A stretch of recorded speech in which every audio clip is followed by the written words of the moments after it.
And welcome to the Go Earn It podcast. Shane Sparks, your host. We are at episode number 10. And who do we got? One of my all-time favorites, four-time All-American, three-time Big Ten champion, a national champion at 157 in 2022 for Northwestern, now an assistant coach under Chris Ayers at Stanford, Ryan Deakin. Ryan, you know I'm jacked up for this. How are you? I'm doing well. Thanks for having me on. This is exciting. It's great to see you. Ryan, I want to start Broomfield, Colorado. How were you introduced to wrestling? Yeah, it's kind of a funny story. I think I had a little too much energy. So my dad told me, like, he saw an ad in the newspaper. He played football in college, but he wrestled in high school. And he was like, Ryan, you're bouncing off the walls. I think you'd like this. You want to try it? And I was like, I don't know any better. I'm like, sure, whatever, I'll do it. And the only thing I remember from wrestling is, like, I joined in like January, like right around this time. So it was halfway through a year. My team already finished their like gear order forms. So I had to go to Dick's Sporting Goods, get a little singlet. The only one that fit me was a little red one. And we're on the blue team. So all my teammates, all my buddies are wearing a blue singlet, and I'm sticking out like a sore thumb with this red singlet. That's how I got into it, got hooked, and just fell in love with it. Did you have the wrestling shoes, or were you wearing the sneakers with the singlet? Because that's how I started. When I started, I had a singlet with brown Velcro shoes. I mean, it was rough, but I made it work. How about you? Yeah, that's a good question. Honestly, I think I probably wore socks for the first couple months. I didn't even know what was going on. You know, I'm forcing my brother to practice with me outside of practice, and just I think probably socks. Then eventually my parents like, all right, you're going to do this. I got some shoes or something, but yeah, I don't really remember. When did you know you loved it? That's a good question. I think I just slowly, I think part of it was like, I started having some success when I was young. And so, like, when you're good at something, you enjoy it. I think I like that I could control it directly. You know, I played a lot of team sports growing up. Wrestling was the one thing where it's like, it's kind of all on you if you win or lose. So, you know, in football, I could score a touchdown and then my team loses. And it was like, I can't fully control this outcome, where it's like, if I work hard, I get the results in wrestling. And so I think it was just kind of like, it was something to do. And I just kept doing it. And then eventually it turned into like, oh, this is like, I think wrestling's a sport that it's not fun. It's like meaningful. Like, it's enjoyable. Like it sucks. And that's what makes it awesome, if that makes any sense. I'm a big fan of baseball and wrestling. And one of my favorite baseball movies is A League of Their Own. And in that movie, it might have been Madonna, but one of the players, Tom Hanks, is the manager, and she wants to quit, and she's crying. And she goes, why do you want, he goes, why do you want to quit? And she goes, because it's hard. And he has the best line ever. I used it last year in my Big Ten Championship Open, and I tweeted it the other day. The hard is what makes it great. And that's wrestling. It is hard. Absolutely. I mean, you nailed it right on the head, and I didn't wrestle at the level you did. I'm not so sure I ever enjoyed it. I mean, it wasn't fun per se, but I'll tell you what, rewarding. And again, the hard is what made it great. So that's awesome. Yeah, absolutely. I think wrestling's funny too. I feel like it gets this like death grip on people. Like, people just can't get enough of it. It's a small community, but once you've done it, people always seem to stay involved. I think we do a good job of, like, everybody in some capacity still loves it after they do it. And I think just part of that is like the suffering you go through with your teammates in practice and the years of hard work and stuff. I think it does something to your brain. Like, I don't know exactly. It's a bond. Yeah. Bond. Absolutely. So when you go to high school, Broomfield, Colorado, you win it as a junior, correct? So I won it as a sophomore, and as a senior. Okay. Yeah. Okay. So you won 2 state titles. When you won that sophomore state title, your first one, what made that so special going back all those years? When I mention that right now, what comes to mind for you when you're reflecting on that first state title? Yeah, I think it was like I don't know, that's like your first milestone, I think, in wrestling. Like, when you're growing up, it was like we'd go down to the Pepsi Center, I guess it's Ball Arena now, but downtown, and you're watching these older kids wrestling on Saturday night. Colorado State, like the finals, it's a huge event. There's like 20,000 people in the stands. It's like awesome. And so you're kind of thinking about that as you're growing up. And so it's really cool to be able to do that. And I think it's one of those stepping stones where like you get more confidence in yourself. And, you know, once you win that state title, it's like, all right, I got a target on my back the next year. And yeah, it was cool. It was really cool. I think I was really lucky. I was fortunate to have a lot of really good coaches around me. And so like just seeing that all the work they put into me and then seeing it like pay off, I think just motivates you more and more when you're young, and really continued to spark like my confidence in wrestling and my, I don't know. I liked the process of developing and learning, and like, it's something you can never finish. You know, wrestling is something that you could always get better at something. You never complete wrestling. There's always a new move you could learn. You could always get better at a position. There's always a new take on something. So it was, I think it was really cool. And then I lost my junior year, in the state finals in overtime. And that was like, I think a really good moment too. You know, that was a moment that really taught me to like pull my identity out of wrestling a little bit. Cause that was like, I shouldn't have lost that match. I'd wrestled the kid a couple times, beat him a couple times, and I let the moment get big. You know, it got anxious. And then, you know, the next day I thought my world was over. And I was like, oh, the sun comes up. My parents still love me. My friends still love me. You know, it was like, this is just a sport, you know? And so being able to detach from that and having good people around me, I think helped me grow a lot and probably taught me more than, you know, winning it my sophomore year, and then went back and won it my senior year. And then was, you know, excited for college and getting off to that. But I think sometimes those losses hold with you a little bit longer than the wins. And the wins are awesome, but it's awesome for like, you know, a day or two. It's like the process of going there and like the fun times with teammates on trips, and, you know, you get done with training and you're exhausted. Like, that's the awesome stuff. That's the stuff you remember. It's like the wins are fun, but it's the journey along the way. You realize, I know that's super cliche, but I just really believe that. And I really think that that's the rewarding part of wrestling and the rewarding part of life. You know, it's the grinding for something. Those are the times you look back, you're like, it's fun being dialed in, you know, working a game plan and not knowing what the outcome's going to be. And then it's awesome when you get there, but it's not really about that.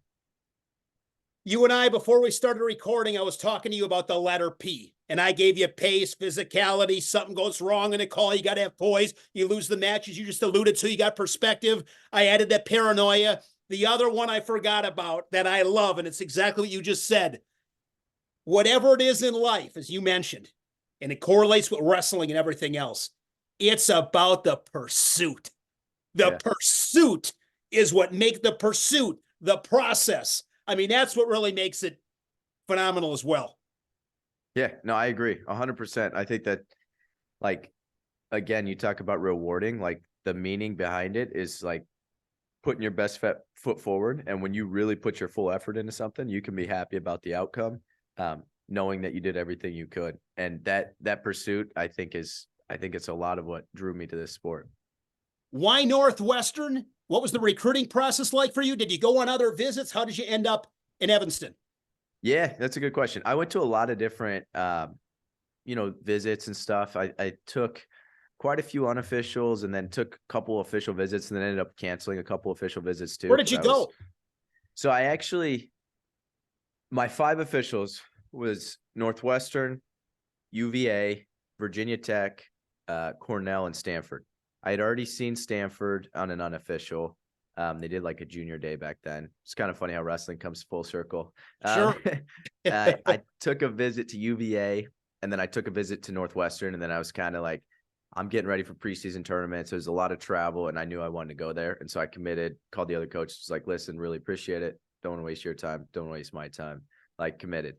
That relationship started really probably, you know, a couple years leading up. One of my best friends growing up, his dad, Mike Funk, wrestled at Northwestern. He's a 4-time All-American. So he would get the coaching staff out at my high school and do a camp every year. And so I knew them. My buddy Nolan and I went out to Northwestern one summer for one of their, like, you know, overnight camps. So I'd seen the campus already. And then I went on my visit, felt like a family. I had Jason Surtsis, Bryce Brill around my weight. It's like, these are two phenomenal, wrestlers to wrestle with. I'm like good training partners. It's Big Ten wrestling. It's 2 hours away by plane, easy from Chicago to Denver to get back to my family. And then it's a good academic school. So it just made sense for me. I liked it a lot. I had a relationship with Drew Periano at the time. He was the coach. And then a little bit of a hiccup, coming into college. I come out of a practice and my phone's blowing up, and Drew actually DM'd me on Twitter. He's like, "Hey, I got fired. I think you should still go to Northwestern." And I'm like, "Oh, okay." And this is my senior year, right after I committed, probably, 3 weeks in. And so Storniolo calls me and he goes, "Hey, I'm the head coach right now." He was the interim for the year. He's like, "Everything's good. We still want you to come. Hope you're still interested and everything." And, that was tough. I think, especially being young and not knowing, I had a couple other coaches calling too, like, "Hey, does this change anything? What's going on?" And I was like, "Listen, Storny, I didn't pick this school because of one thing. I'm still coming to Northwestern. I think it's still the best place for me." And so just trusting that. And Storny brought in Andrew Howe, Cody Brewer, like, couldn't have worked out better. But in the time, like, there was a tough couple of weeks there where it was like, I don't know what's going to happen here, but I'm going to just trust in this, trust God's plan here. And Storny, to his credit, like, built a phenomenal team. And then it was amazing. So, yeah. Man, that's awesome. If you didn't go to Northwestern, I always love the what ifs, the hypothetical what ifs that mean nothing, but they're just fun to talk about. If you didn't go to Northwestern, where would you have gone? I think Stanford, actually. So, okay. Funny enough, I think I was going to go to Stanford or Northwestern. And then I think it just, at the time it was kind of a financial decision. Stanford didn't have the scholarships that Northwestern had. And so, yeah, I think I probably would. I don't know, but I probably would have went to Stanford. I want to ask you about this because I read this in doing some research on this interview, and I want to talk about this because, to me, it's, if I could have a do-over in my life, I would have done better academically in high school. I quite frankly did the minimum.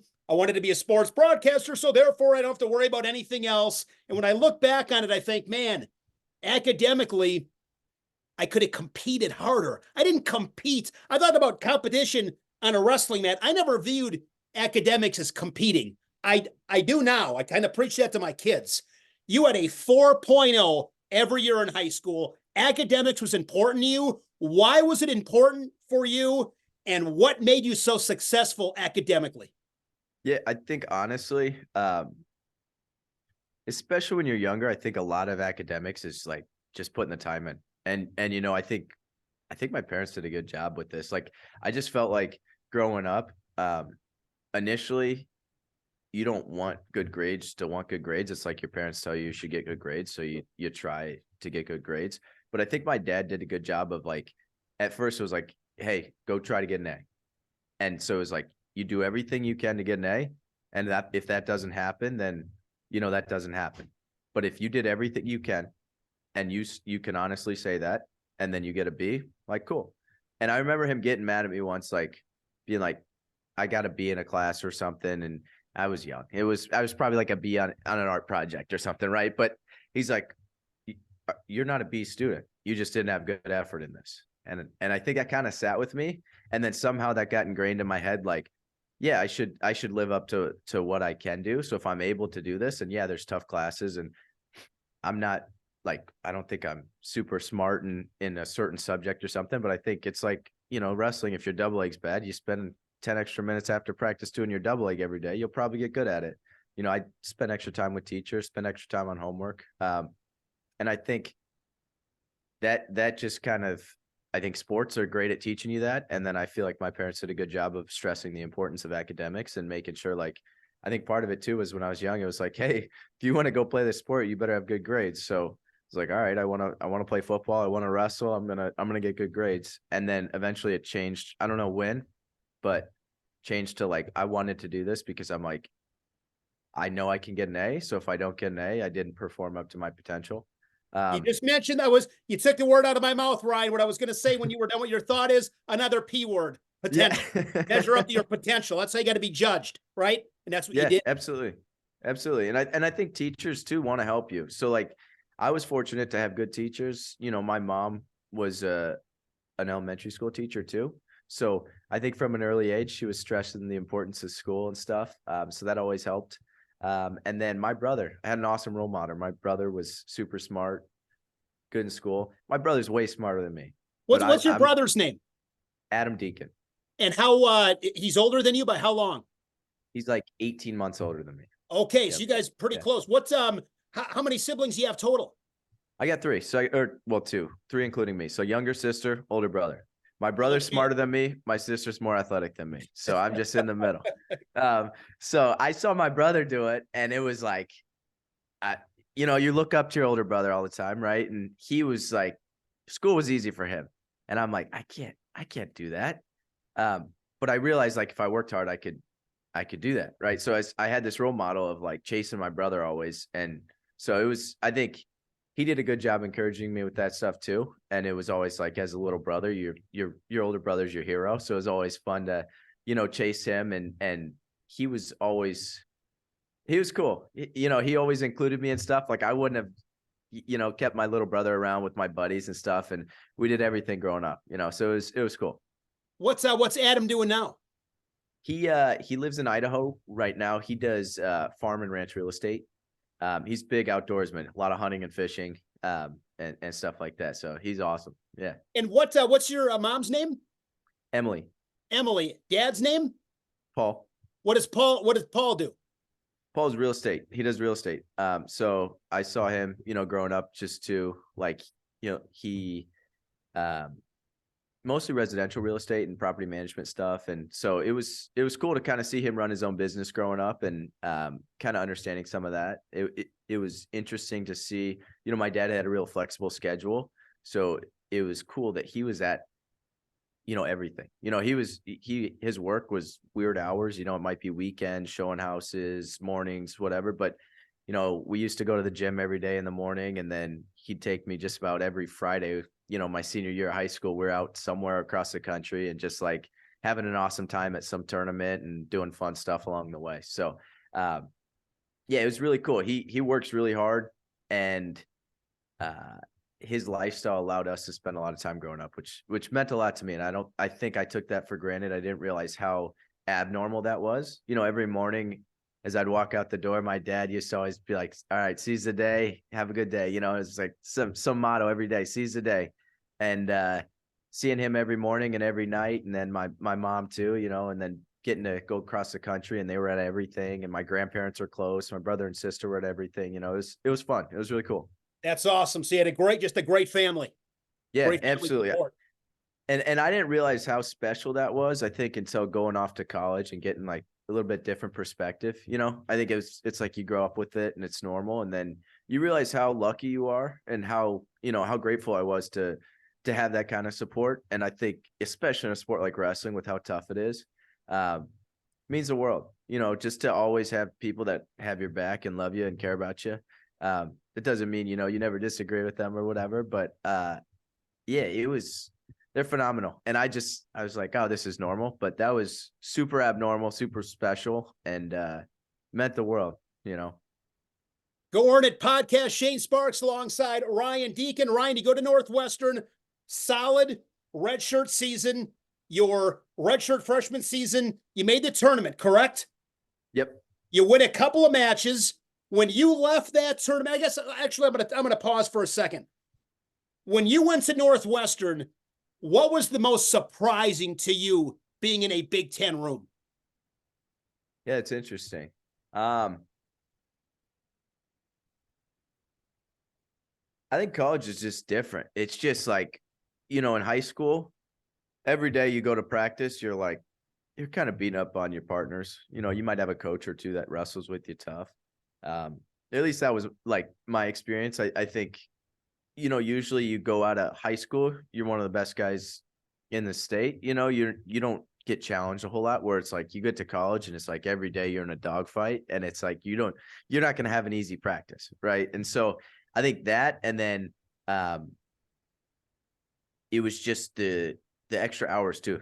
I had good coaches, good mentors, and just realizing, I think, like Andrew Howe did an awesome job of like kind of pulling us in and being like, hey, let's do some extra technique, and realizing like, oh, I wake up before class and go do some workouts too. I go do extra stuff, not just, you got your 20 hours of training or whatever, and then you throw some extra stuff on top of there because everybody's training 20 hours, So are you doing an extra technique session? Are you getting extra drilling? Are you doing an extra weightlifting, some conditioning, film study, whatever? But I think stacking those extra hours really gives you that true confidence when you're out there, and you can start catching and gaining and passing competition.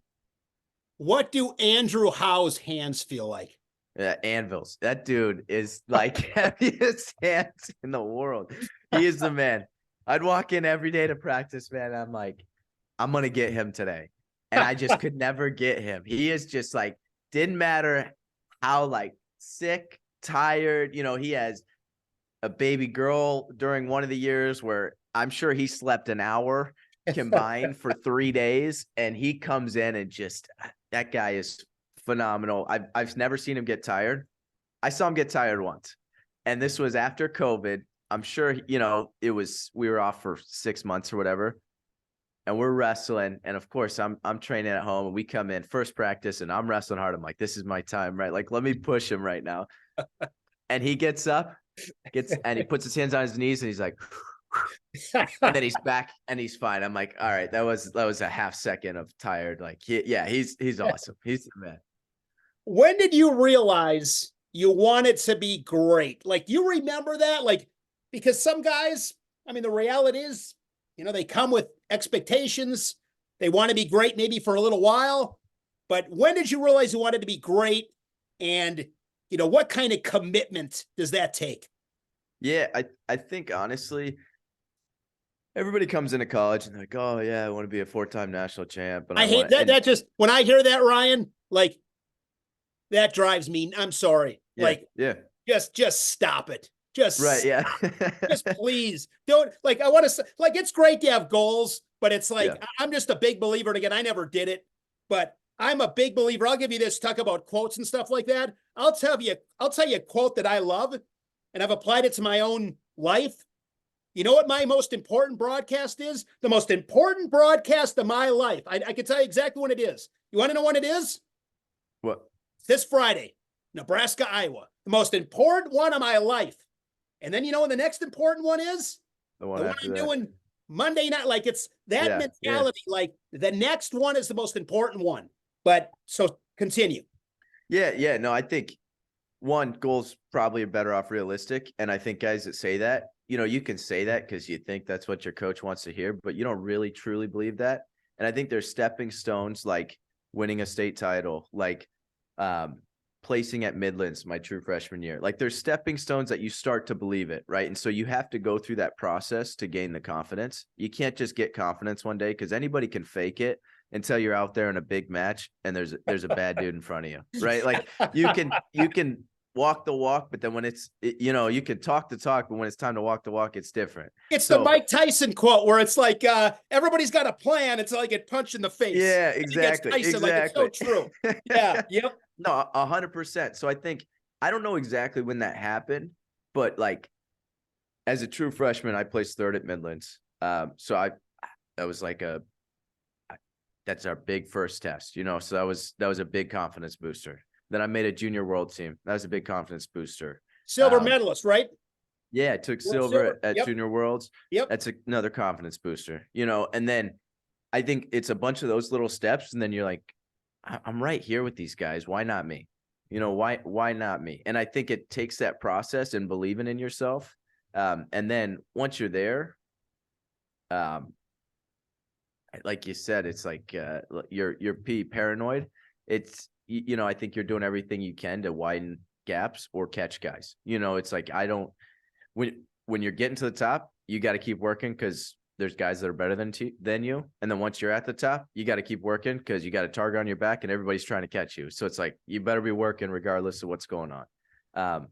And I think that kind of mentality, your life's probably going to be a little out of balance during some time.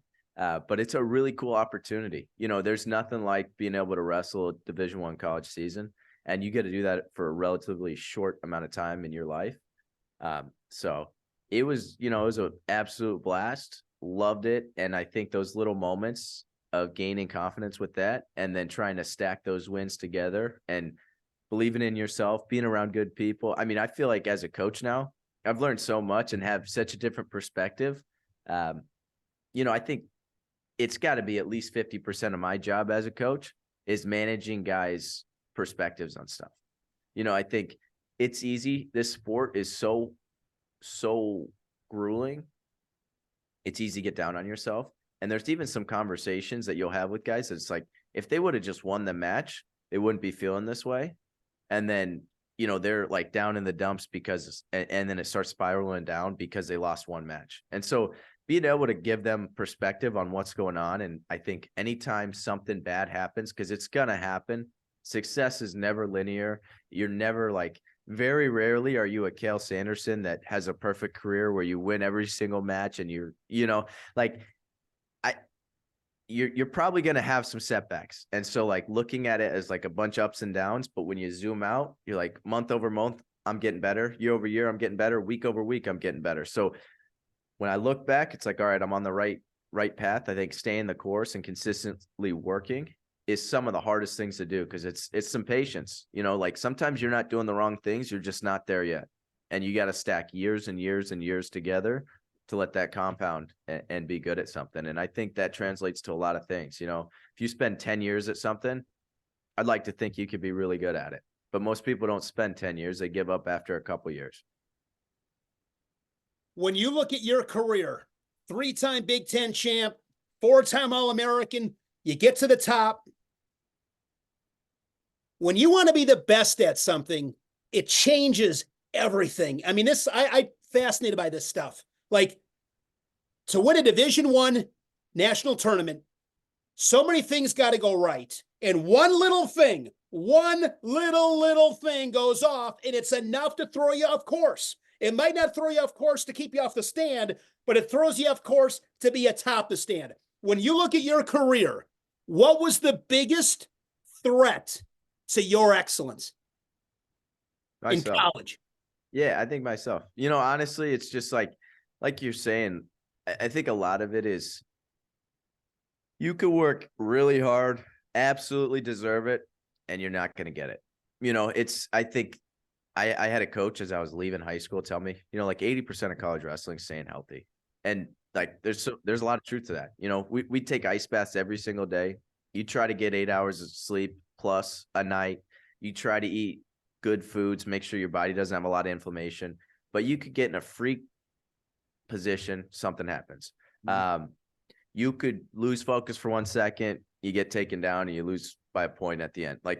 I think you got to stay so focused for that whole time. And especially national tournament, you see some guys go off, and then you see guys every single year without fail, they'll be a number 1, number 2, number 3 seed, go down first round. It's just gonna happen. So I think it's staying locked in and not letting the moment get too big, and then having true confidence with that. And I think that's it's a really tough thing. Like you're saying, the margin of error is so small. I mean, it's you could go from almost All-Americaning to top of the podium. There are so many little things you need to do right to keep stacking wins to get higher and higher placed. But there are so many good guys in college wrestling. It's you got to be lights out every match, and you slip a little bit and a guy's going to take you out. Now that you're coaching, a little bit different perspective. When you reflect on your career, and don't hold back on this because I think it's a really good question. Yeah. When you look back on your career, now that you're away from it, you're coaching, through that lens, what's something that you look back and you go, wow, I did this, and man, I didn't realize how important this one aspect was. Is there something that stands out? In terms of training, in terms of maybe anything. Maybe it was the sleep. Maybe it was just, I was so disciplined in my sleep. I was disciplined here. I know it takes, you got to be solid across the board, but is there anything that if you had to attribute something that, the success to one thing that was really difficult, that you really understand now that it's Yeah. hard for people to do. That's like, I was able to do that.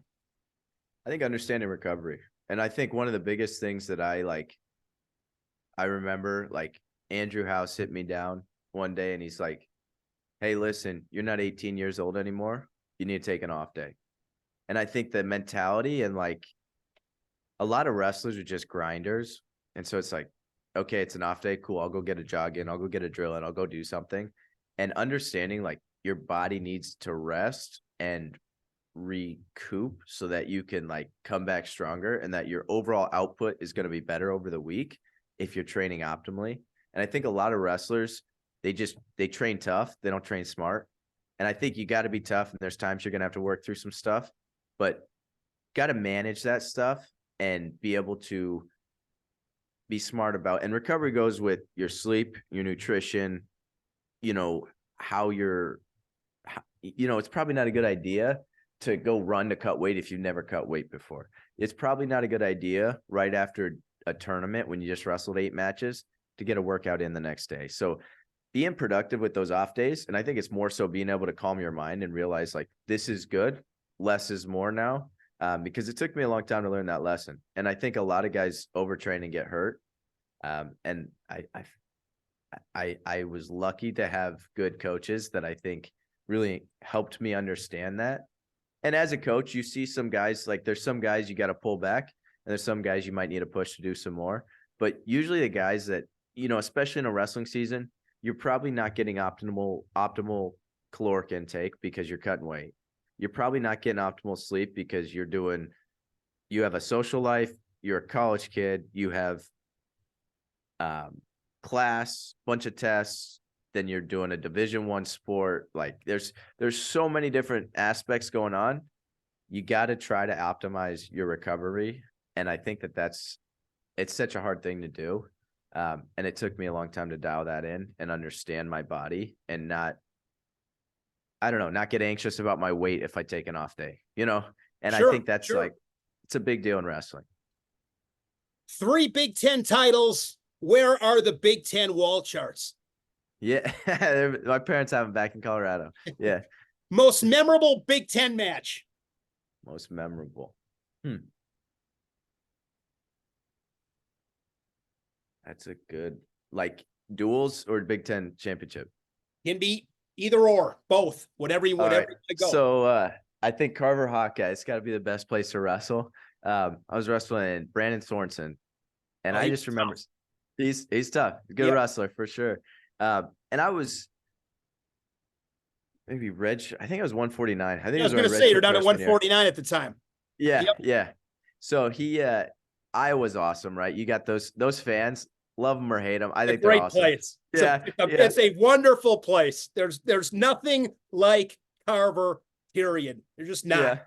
Yeah, absolutely. So my mom's from Iowa, and I hear somebody screaming like, hey, Deakin, and it sounds like somebody that knows me, right? So I'm like, I don't know, maybe it's my mom's cousin or something. I turn around, and this guy's like, are you ready for the Soaring Eagle? And I don't even know what that meant. But I just started laughing, and like security guys like backing him up. I was like, this is freaking awesome. It was sweet. So that was kind of funny. And then it's a tough match. I have him. So actually I took him down to be up by a point. Right. And I'm like, I feel him. I'm like, I got this match, kind of, he got taken down, there's short time. Like, those guys are kind of take a second to recoup. I'm like, all right, I got a wrist. I'm good to go. And we stop it because of blood time, because I thought my ear was bleeding, just like gushing blood. Clean it up. We restart. He gets out immediately. We go into overtime. I have a leg in the air.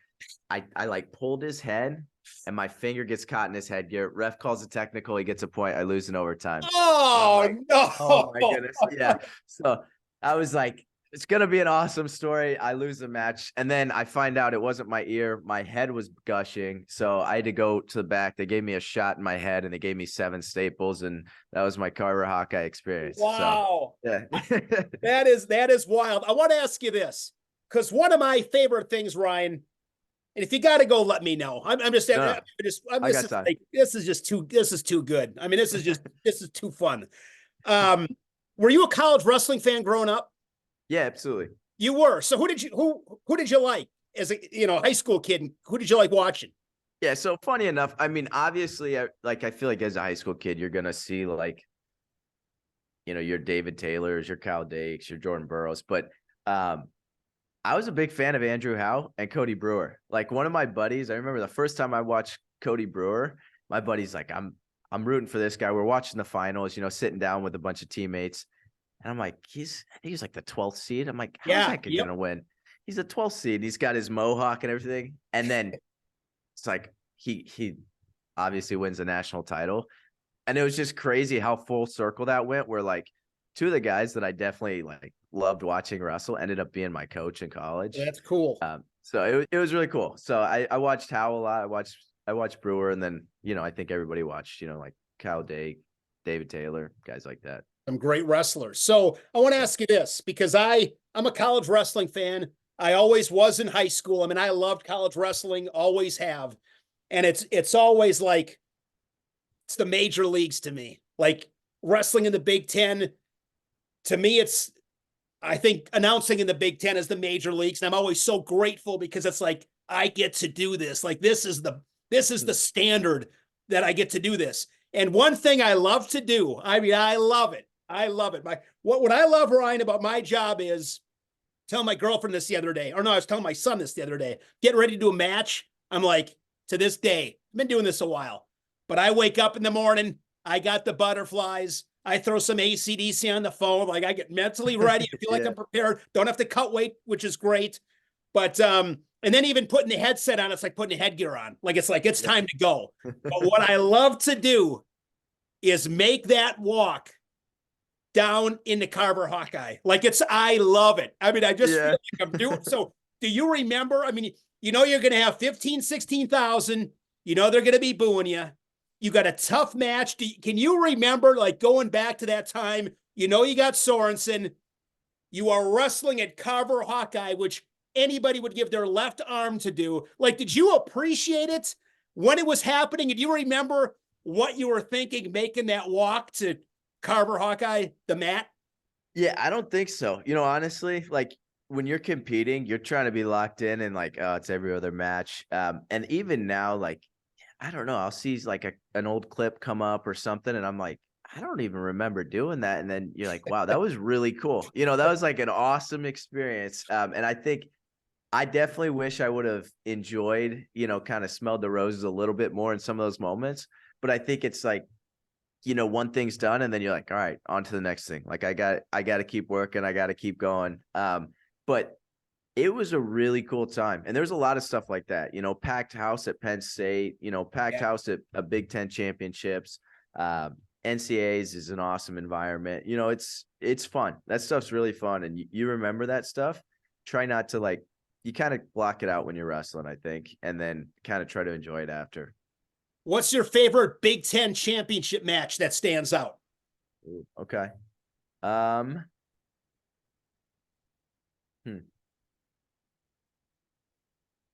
I think honestly, probably just my last Big Ten championship. Like, I really enjoyed my last year of college, and that's like outside of, it was awesome. I won it, and it was an awesome year. But I just about like, there was so much that went on the year before, just with medical stuff, with COVID, with all this stuff, that I was like, I was looking at RTCs. I was just about to just start wrestling at an RTC. I wasn't sure I was going to take my last year. And then it was just a lot of stuff going on. So that whole last year was such an awesome, like, end of college. It felt like a great, like, closing the chapter, for me. And yeah, I think just the whole last year was fun. Who did you beat that year? Will Luan in the finals. Will Luan. Yeah. Will Luan. Sweet, from Michigan. Let me guess. Tight match? I'm trying to think. I don't really remember the score. Maybe it was like 7-2 or something like that. Yeah, I don't know. Yeah, he's a stud. He's had a heck of a career at Michigan. He's an awesome wrestler. Yeah. You go to St. Louis. Yep. 2020, you're the number 1 seed. Tournament gets canceled. You go to St. Louis, number 1 seed. And I'll tell you this, Ryan. 3-time Big Ten champ, awesome. National champ, awesome. To me, not as impressive as St. Louis. Number 1 seed, you get stuck in the semis. You come back to take third. What do you remember from getting stuck in the semis? Yeah, not much, honestly. So that match, I remember wrestling. So like first period, I was on that kid's legs a lot. And I just remember he was funky. He was a good Vecchio wrestler. from Ryder. Yep. And he's funky, he's rolling around. But I remember thinking, like, right after that period's done, I was like, dude, I got this. I'm gonna figure him out. I'm all over his legs. I'm gonna finish this shot. It's coming. I've just got to keep shooting. And then second period, I take down, starts. I stand up. He kind of like cuts me back, and before I know what happens, like Matt gets slapped, and I'm like, whoa.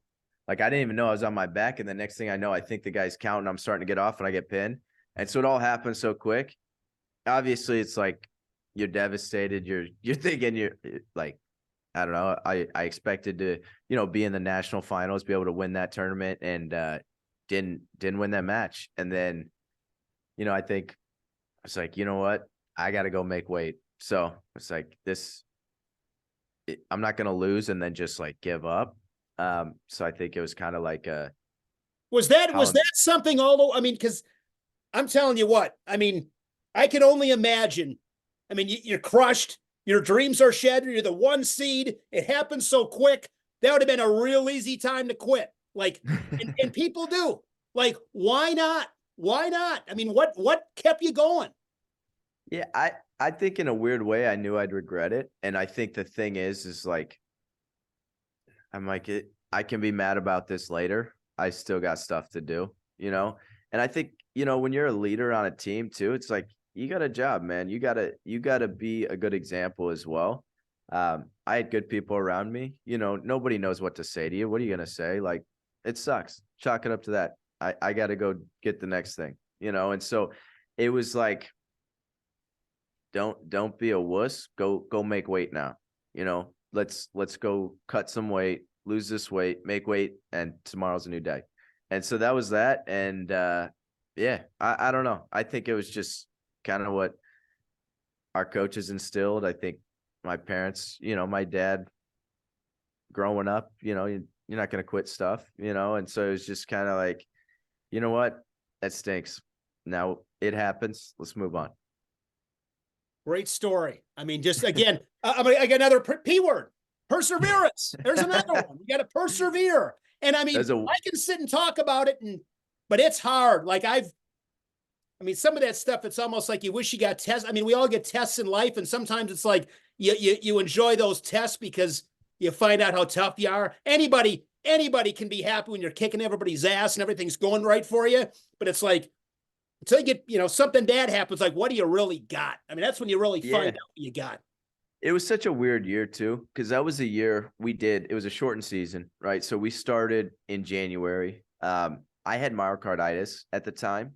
So like there was a chance they were like, you're not going to wrestle. You got to do nothing for 3 months. Luckily, our doctors and a cardiologist we're working with, they're like, we'll kind of do a workup with you. So I had to go through some of that medical stuff to get cleared. And so I only got to wrestle 2 duels. So I wrestled a Wisconsin duel, Minnesota duel, Big Tens, the Nationals. So it was like this whole, everything's locked down, world shut down. We're testing 6 times a week.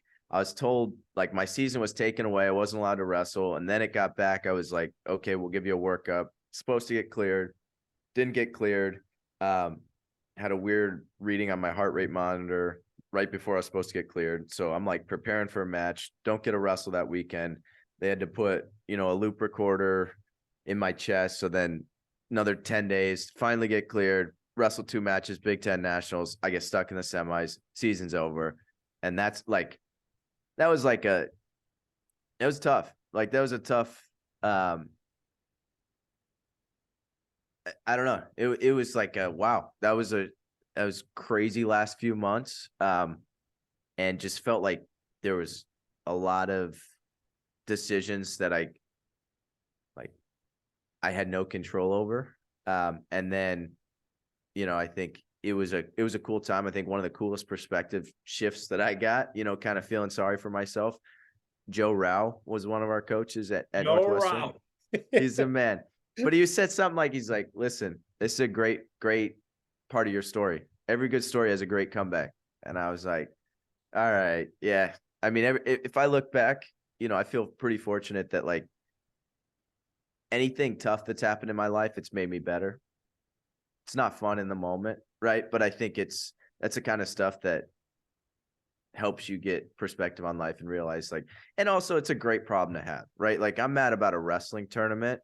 It was a sweet, like, I'm going to one of the top universities in the world, getting a great education. I'm around my buddies all day, doing what I love. I'm around great people. Like, this was an awesome problem. I lost a match. Like, get over it. You're doing some awesome stuff, Sure. So it was a lot of fun. And I think having good people around me to be like, hey, like zoom out, look at what you're doing, really helped me kind of re-engage. And then it was, my last year was awesome. I had a great time, and I think I was able to enjoy it more because of, I'm a slow learner. It took me every single match in my college career to win a national title.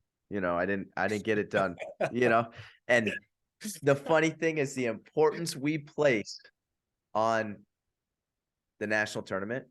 It's an awesome tournament, awesome event. But like, I remember feeling like a complete failure when I had lost one match out of the last 3 years of my college career. I was like, I took third, and I'm like, I went undefeated the year before. I was undefeated up to that time. And then I took third, and I was like, I'm so upset about this. And if it wasn't about just nationals, it's like objectively, I was like, that was a good season. Yeah. But it was like, I lost, I lost. I took third. And so I think having people around me and help change that perspective. And I don't know, I think it's easy to get caught up in that. I think in wrestling, we're so focused on the national tournament instead of, improvement over time. And when you start focusing on that stuff, the funny thing is like the results take care of themselves more than likely. And I don't know, it's hard to get out of that mindset. But I think I had a good support system, and I felt like, my senior year, my heart was full going into nationals, and I was like, you know what, doesn't matter what happens. Like, I had an awesome time. I worked really hard at this, and I'm just going to go have some fun. 2022 Little Caesars Arena, Detroit. You wrestle Quincy Monday, who's a stud from Princeton. You win the match. You're a national champion. You won your third Big Ten title a couple weeks previous. You're on the podium. You remember that? I mean, hearing Jason Bryant or Brian Hazard and your national champion 157 from Northwestern, Ryan Deakin. I mean, that's got to be pretty surreal. Yeah, it was cool. That was like, it's a weird moment. Like right as I got done, one of my teammates, he asked me, he's like, hey man, was it worth it? And I was like, who asked you that? What? Chris Cannon, New Jersey guy. Yeah, New Jersey. And I was like, what do you mean? And he's like, was it worth it? Like all the work to do it? And I told him, I was like, yeah. Like, what are you going to say in that moment? Right. But I thought about it. I'm like, hey man, if I stacked up all the years of training that I did over my entire life, and I knew that this was going to be the outcome, if I did that, would I do that again? And it's like, you know what? I enjoyed everything. I enjoyed it all. I didn't think about like, oh, was this worth it or not? I think it was the journey along the way. And it was such I don't know, that question hit me hard. I was like, whoa, I think it was worth it because I was enjoying what I was doing every single day. It wasn't worth it because I won at the end. I could have lost a match at nationals, and it was worth it for me to wrestle in college. If I didn't win a national title, it was worth it still. But it was really cool that I was able to finish the way I wanted to finish. That's awesome. I got some one-off questions for you, kind of all over the board here. And maybe you've answered some of these already, maybe not. Toughest loss. So it's kind of a two-part question. Toughest loss and the loss you learned the most from. They might be different. They might be the same. Yeah. Honestly, I think my toughest loss was it's hard to not say when I lost in the semis, but I'm going to give you a different answer. I think my redshirt freshman year, I lost to Sorensen, actually. He was the number 2 seed, got upset first round. I lost to Surtsis on the front side, was coming back on the backside, and then I run into Sorensen, and then I lose 4-2. He Okay. get beat by Ronnie Perry. Yep. Nice. Blockhead. Good memory. Yeah. Yeah, because Perry wrestled Rutherford, I believe, in the Yep. finals that year. Yep. Okay, I remember Sorensen getting beaten. You're right. Then you're on the backside, and it's like, come on, right? Yeah. I mean, that's where that tournament. It's a national tournament. I hate the word luck. Like, I hate the word luck. But if there was ever a scenario in which I would use it, the national tournament might be it. Like, Yeah. a 2 seed gets beat, and now I got him. And what if it's going home on, Thursday night or, right? I mean, that was a Thursday night match. Yeah, I think it was Friday, but yeah, Okay, it was a little bit like I had a couple matches on the back, but yeah, it was. I mean, that's stay on the front side. That's the national tournament. Everybody's tough. You might as well be on the front side. Yeah. I mean, it's like you might as well win it because it's easier than taking fifth. Yeah, Right? absolutely. I love that. Yeah. Yeah. I mean, because you get, you wrestle on, you wrestle twice on Thursday, then you're Friday morning, Friday night, another 20. I mean, it's just from a schedule standpoint, you're in pretty good shape. You get on that backside and it's studs and you're out there. It seems like every hour you're out there. I mean, it is fast moving, especially on Saturday morning in those, medal rounds. Well, and people don't realize too, like you're cutting weight after you're done wrestling too. Like, oh, I just wrestled 5 matches today. Cool. You go home and cut 10 pounds and then you come back and do it again tomorrow. Like after 3 days of wrestling, then after the national tournament, you wake up, you feel like you got hit by a train. Like it's like, I need a couple days. What's your, so that's your toughest loss. What would you say is a loss where you learn the most? Yeah.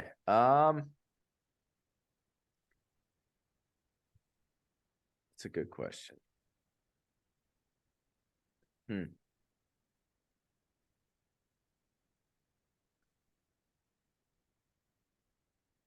Yeah, I think honestly, I wrestled Nolf. I was young and I was, I think the number 3 seed at that point or ranked 3rd, and he lit me up. And that was like, I remember that one. I remember I remember that match vividly because correct me if I'm wrong. It was like it was like a restart with there was a part in that match where it was like 10 seconds. Maybe was it in the dual meet, right? Was it in the dual meet? It was a dual. Yeah, it was at Northwestern. It was like 10-second restart. And I just remember him he made it, with all due respect, he made it look easy. And it was whoa. Damn, he made that look way too easy. He was tough. And I was like, it's just dumb. Like just being one dimensional. And I kept going to a collar tie. He kept over tie snapping, get me to step. And I did it like 4 times. And I just think I learned, I'm like, hey man, you can't be so stubborn and one dimensional. You got to change stuff up. And I think that that loss helped me understand, listen, you can't just keep doing something that's not working. That's just insane. If you had to give yourself any advice as an 18-year-old going to Northwestern, not today, going back, what would you have told yourself? Relax, have fun. Okay. It's a fun sport. Yeah. One do-over, you got to take it. I mean, obviously everything happens for a reason, but if you have one do-over, whatever it might be, I'm giving you a do-over in any capacity you want to use it. Where are you using it? I think obviously I'm just not getting pinned in the semis. I'm going to win that match and then go to the national finals. What is something that you wish when you were in high school in preparation for college, what's a position you wish you would have trained more in, harder in, just spent more time? Yeah, that's interesting. I think mat wrestling, I felt like I learned it in college pretty quick, but it was definitely it's a huge adjustment, just the physicality going from high school to college. So there's definitely a lot of days when you first come in where you need to learn to get your face off the mat because you're going to get ridden out a lot or you're not going to be able to hold guys down on top. So I think everybody says it, but top and bottom wrestling in college is a lot different than in high school. What about you is the most underappreciated thing? That's interesting. I don't know. I think I'm just a big believer in consistency. I think consistency kills in every aspect of your life. And so I'm just I'm just going to chase something consistently. And if I put my mind to that, I think that's my secret. I think there's not a whole lot of secrets to stuff, especially wrestling. It's like, yeah, there's moves, but 90% of guys are doing fundamental stuff. It's just consistently training and getting a little bit better over time, stacks up years and years of work. What's something about you, Ryan, that very few people know?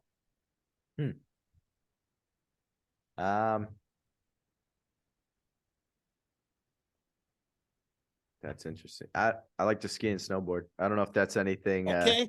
Yeah, it's Being not a Colorado guy groundbreaking. makes sense. Yeah.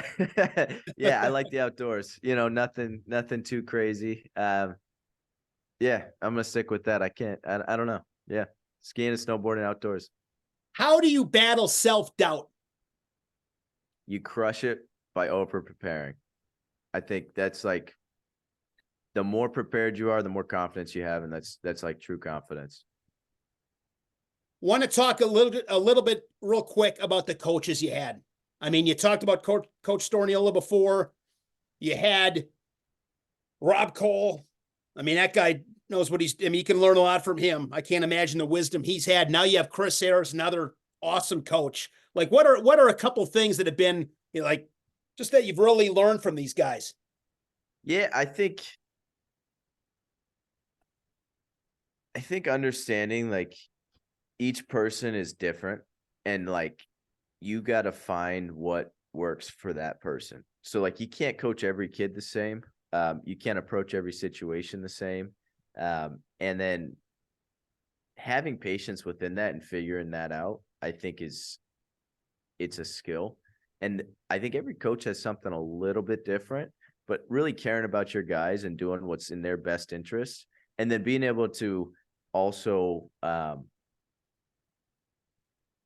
think be aware where you're lacking is important too. And being able to ask for help in areas is cool. So I think I've been fortunate to be around a lot of really good coaches, growing up in my college career and then, post college with coaching. I've seen a lot of really high level coaches, and I think a lot of them they just don't have an ego. They're able to and they're self-aware of where they're strong and where they're not. And then I think they're patient with kids, but they always have their best interests at heart and try to individualize it to each student athlete. And I think that goes a long way. What are non-negotiables for you as a coach? I think high morals, high integrity, and effort. Those three. I think culture is huge in the room, and then something you can control, whether you're beating a guy every day or you're losing every day. Like you can control your effort, and then I think there needs to be some level of trust and integrity between a student and athlete, or a student athlete and a coach, because we're gonna go to some crazy times. You got to trust me in this, and I got to trust you in that we're like on the same page here, and we're, our incentives are in line. We're trying to help you. You're trying to help us, and you're going to be honest with us, about how your body's feeling, how your training is going, what you're thinking.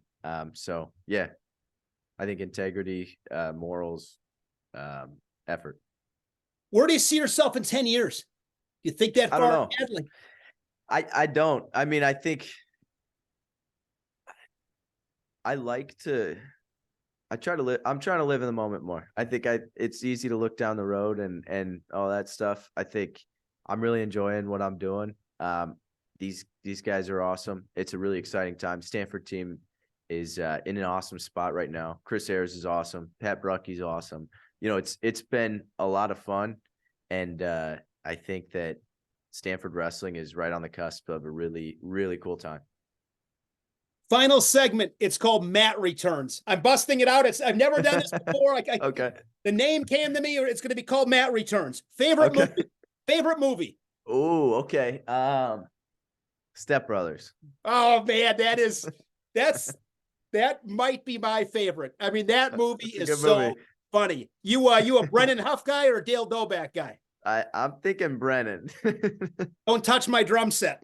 Don't touch my drum set. And my favorite line in that movie ever is like, Dad, we can go back, and it's something effective.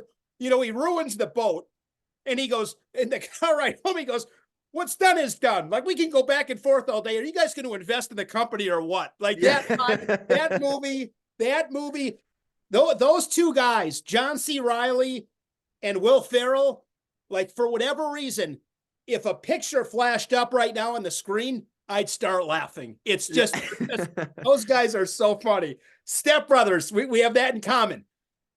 I've always said this, Ryan, it's no secret, and I'm not embarrassed to admit it. I give credit where credit's due. You were nicknamed the son-in-law. I always said, hey, Ryan Deakin, if I had a daughter who was a little bit older, that's the son-in-law. This guy's a stud, okay? So you got the movie star looks. In a movie, who plays Ryan Deakin? Wow. That's a tough, I don't know. I don't know. I can't even answer. Man, I'm trying to think how I would answer that. Who would play Ryan Deakin? I mean, I think I have the guy. He's older than you, but a young Brad Pitt's the guy that plays Ryan Deakin. There's your answer. Well, a young Brad Pitt plays Ryan Deakin. I'm answering my own questions now. All right. What is your biggest pet peeve? Biggest in life in general, something that takes you, you're a pretty mellow, cool guy, but what's something that'll take you from 0 to 80 quick? I think people that like get upset with somebody about something that's not their fault. Like, I can't stand when somebody's like, I don't know, like a stupid example, but like if you're at a restaurant and somebody's getting mad at the waiter about the food that they didn't even control, that was like from, I'm like, listen, they're not trying to do something wrong. Like, if it's their fault, yeah, put blame there. But like, don't just be mad at somebody to be mad at them. I like that. And I'm a big, like, treat the waiter. I mean, yeah, come on. Like, I will never complain at a restaurant. I just won't go back. I just don't. I'm not going to be that guy. Like, I'm not complaining about it. Whatever. Yeah, like absolutely. You said before, like, come on. I can get, if this is the worst thing that happens to me today, I had a really good day. Like, get over. Yeah, that's a little bit cold. Who cares? Eat it and shut up. And that's whatever. I'm with you there. Who is somebody dead or alive you'd most like to meet? Jesus. Good answer. I like that too. Favorite sports team? I'm assuming it's a Colorado team, but I'm not sure. It's got to be the Broncos. Yeah, I grew up going to Broncos games with my old man, so that's definitely it. Favorite Bronco of all time? Who is it? Terrell Davis. I like when I was younger, I was a running back. That was my guy. I remember, I'm going off of memory here about what year it was. I think it was the 98 team, but I remember I was 22, 23 years old. Broncos TD I think he ran for 2000, but I grew up watching Elway and John Elway. I mean, I'm living in Wisconsin.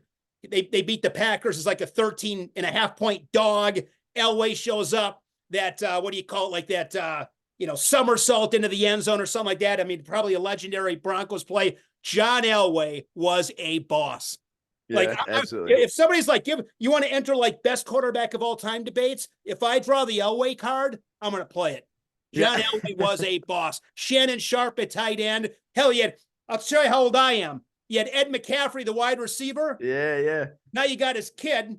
I mean, Christian's a stud. I mean, it's just like, feel a little bit old, but you're lucky. You grew up with some good teams, and then they won it. What was 2016. it? 2016 with Peyton? Yeah. Yep. They've done all right. All right. Here's one. Best teammate you ever had? Wow. Putting you on the spot with this one a little bit.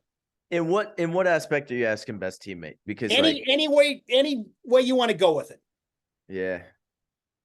Honestly, I think, Sebastian Rivera and I came in at the same time, and he and I, like, it was fun. I'd never met somebody as Jersey as him. I think everybody in Colorado is pretty toned back. Like, people don't just like speak out about their like everything. They're a little bit more selective with stuff. And so, like, I think in the beginning it was like an adjustment to be like, oh, this is just how he is.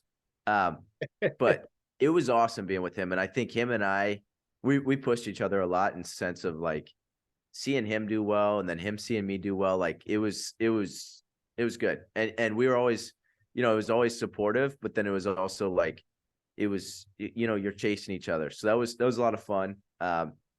Yeah, we had a great time. I wish he finished out at Northwestern, but I understood it. And yeah, he's doing awesome now. internationally too. Seabass, he was a stud. He was a stud. All right. Besides your family, like a material thing, most prized possession. Wow. Material thing, most prized possession. Probably my degree. I think that's like, it's something. I was lucky enough to be healthy and get to wrestle my whole college career. I had like 5 or 6 teammates that medically retired. So just like recognizing the importance of school early on was really, I felt lucky to learn that lesson without having to actually learn the lesson, because I saw them all do that, and it was really tough for them to transition. But they were doing awesome in school. They finished, and now they're doing awesome stuff in life, because they took care of it in the classroom. Because you never know when your last day wrestling is. What's your degree in, Ryan? Economics. Economics. All right. I've met and returned you a bunch of times, few more, because sometimes that's what it takes to break somebody, right? It's normally not one. You got to keep on going. One of us is going to break. I mean, it's Matt return, Matt wrestling is somebody's going to break. Okay. So here's my next Matt return on you. You can go cross country. You're taking a trip from Colorado to, you're going out to visit Seabass from Jersey. Okay. Okay. You get to take 3 people with you. Okay. 3 people you've never met. Ooh. Who are you taking? Do they have to be alive? They don't. Oh, okay. So what I'm doing on this Matt return is I'm letting you, I'm giving you the options. So I'm kind of letting you work up, and then I'm going to lock and return. So you're working up right now. Well, I'm going to put Jesus in the car because I got some questions for him. What's the one question, if you could ask Jesus one question, what would you ask him? What happens when we die? Like, I want to know, like, outside of this world, like with heaven and stuff. What, I don't know. Like, I got to think about that a little, define that a little bit more. But just like, I think everybody wonders, like, what happens, and am I physically going there? Am I just my soul? Like, I don't know. I think that's getting a little like philosophical, I guess. Okay, But I think I'd want to ask him I'd like a couple questions with him. Okay. So Jesus is in the car. Who else are you going with? I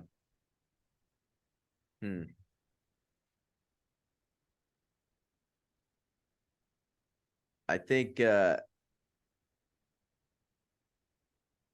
I'd probably like Tom Segura. I think he's hilarious. I think it'd be fun to have on a road trip. Okay. It'd be good. Yeah. And then I think Joe Rogan's interesting too. I know that's kind of cliche for guys my age, I feel like, but I feel like he's talked to a lot of really cool people, and he'd be interesting on a long road trip too. That'd be a good one. Let's see here. Favorite meal? Cheeseburger. Gotta be a cheeseburger. Man, I like that. Now, of course, my last one is, of course, I can't read my own handwriting. Oh, okay. Can't read my own handwriting, but I figured it out. Outside of wrestling, what are you most passionate about? I think probably like fitness. I think fitness is awesome. I would have never been able to tell that ever. And I joked with you before, if I was Ryan Deakin, BJ Petrell, or James Green, it could be 20 below out. I'm not wearing a shirt. Not doing it. No shirts. So fitness. Yeah, not surprised by that. What about fitness kind of like are you most fascinated by?